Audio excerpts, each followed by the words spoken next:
So Steve, as we've talked about the importance of potassium, the importance of fertility, and we think about the demand that the crop needs to grow above ground biomass, and then obviously what it takes to grow those tubers, and we think about all the potassium that's making that process happen, that's also being translocated down to the tuber. And this crop has a big demand for potassium relative to other crops. It's also going to remove a lot out of the ground when we're done after harvest because of what's in the tuber. It's important to have good management ahead of time in front of all this demand. And as we think about kind of the 4R nutrient stewardship and applying that to our management, what thoughts can you give to that philosophy and kind of that recommendation and thought process for growers?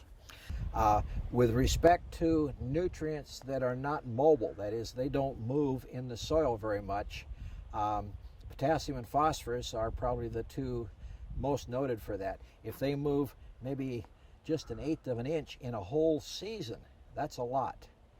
So it's important to put the fertilizer where the roots are going to be at the time those roots need to pull it in to support the growth processes that are going on at that stage.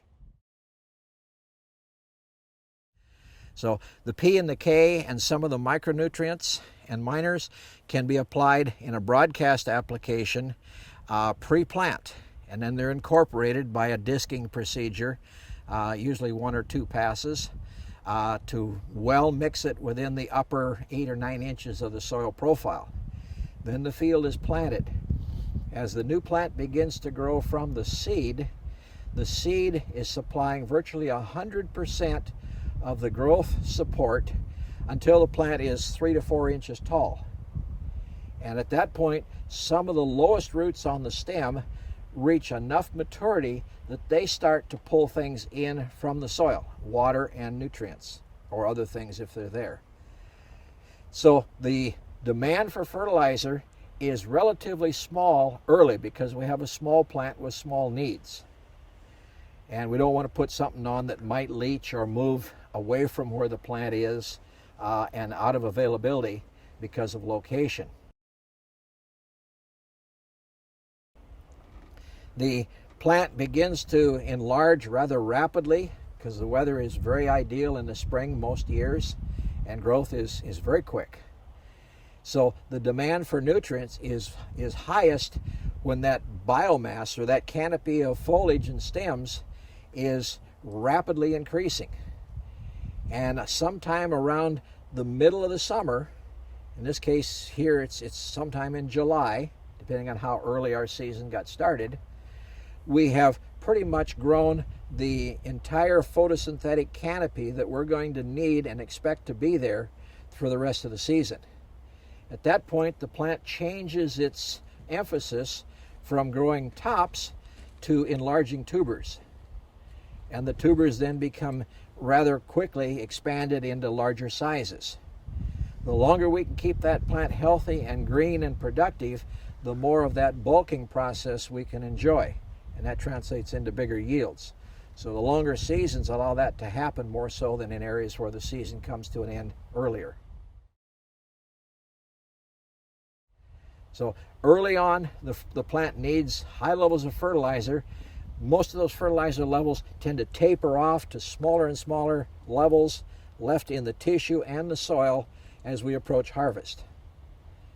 And so we want to leave a little bit there so the plants don't run out completely, but we don't want to leave a lot because fertilizers aren't cheap anymore.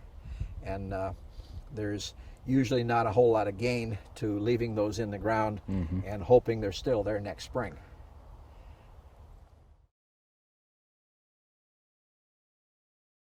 Where the murate or the chloride is causing some stress on the plant, especially in hot weather climates, the vigor of that plant is generally less than it is in a plant that doesn't have that challenge to work against. So when we harvest those potatoes, the very healthy plants produce the largest yields and the best quality and the best storability. Water loss is one of the things we're quite concerned about as water leaves the tissue of the potato and escapes into the air. That's dollars that you don't get paid for when they blow out the louvers of the plant as a vapor. So the shrink issues in storage are quite important, and the more vigorous and healthy the plant was, the less likely we're going to have serious shrink problems. And in our trials, we've seen that the potassium treatments that have sulfate with them have a lower shrink tendency than those that have the chloride present with them. And so if you lose 2 or 3% in storage, that's considered quite good. If you lose 5 or 6 or 8%, that's not so good. In a 5,000 ton storage, you can see how many truckloads that really is that you never get paid for. And so that's an important concern for growers who are going to store the crop.